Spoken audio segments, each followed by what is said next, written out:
আসসালামু আলাইকুম। আমি একজন মরিচ চাষ প্রবাসী। আধুনিক পদ্ধতিতে টমেটো চাষ। এটা হলো শুধু সালাতের জন্য। এটা হলো চেরি টমেটো। আমাদের এই গ্রিন হাউস, পুরা তো গ্রিন হাউস সিস্টেম না, গ্রিন হাউসে এইটা।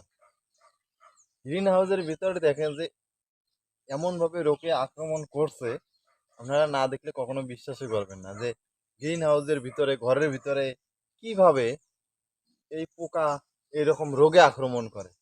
মাশাআল্লাহ, নিচে দেখুন যে কত সুন্দর টমেটো, দেখুন পাকছে, কাঁচা পাকা অনেক সুন্দর লাগতেছে নিচের গুলো। দেখুন বড় বড় ঝোপা, নিচে সেম এইভাবে ধরছে। আর এই দেখুন উপর পর্যন্ত আসছে, এদিকেও আসছে, তার একটু উপরে এদিকেও আসছে, কিন্তু এইদিকে দেখুন এই পাতাটা আমি ছিঁড়ে নিলাম, কয়েকটা পাতা আমি ছিঁড়লাম। দেখুন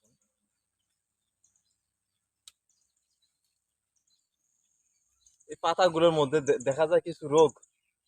দেখুন এমন ভাবে রোগে ধরছে, এই যে পাতা দেখুন পোকায় খাওয়া ফেলাইছে আর শুকায় শুকায় গেছে। প্রতিটা মানে শুকনো জায়গার ভিতরে পোকা আছে। আসলে না দেখলে আপনারা বিশ্বাস করবেন না। আমি একটা এই যে পাতা ছিঁড়ে নিলাম, এটার ভিতরে পোকা আছে। এখন যদি আমি পাতাটা ফাটাই তাহলে বোঝা যাবে।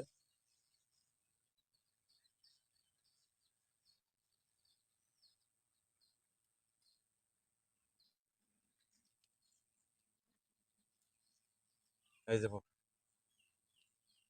এই যে ক্যালবেল ক্যালবেল করতেছে। এই যে, এই যে পোকা। এই পোকার কারণে আমাদের সবগুলো গাছ মনে করেন যে এমন অবস্থা হয়ে গেছে, কোনো ফলন নাই উপরে। আগে যা ফলন হয়েছে নিচে ওগুলোই। আপনারা একটু ঘুরে ভালো করে দেখেন। আসলে ভাই কি করবো, মনের দুঃখে হাসি আছে যে এই গ্রিন হাউসের ভিতরে কিভাবে এত পোকা আক্রমণ করছে। আর গাছগুলোর এমন অবস্থা হয়েছে, দেখলে মনে করেন যে মনটা খারাপ হয়ে যায়।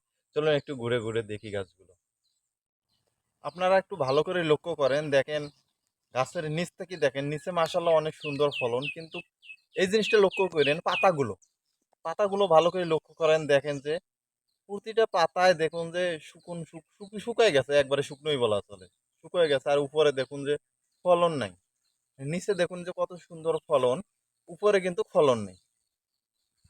এটা হলো মারাত্মক রোগ একেবারে। কত যে আমরা মানে মেডিসিন ব্যবহার করছি, কিন্তু তারপরেও যায় না।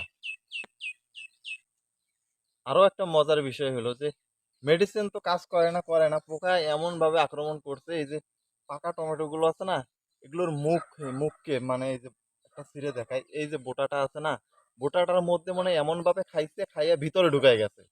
এই অবস্থা হয়ে গেছে। এগুলো তো চলবো না, মনে করেন যে অনেক ক্ষতি।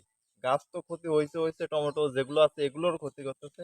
অবশ্যই আপনারা লাইক কমেন্ট শেয়ার এবং আমার পেজ থেকে দেখলে পেজটা ফলো করবেন আর ইউটিউব চ্যানেলটা সাবস্ক্রাইব করে পাশে থাকবেন। ধন্যবাদ সবাইকে।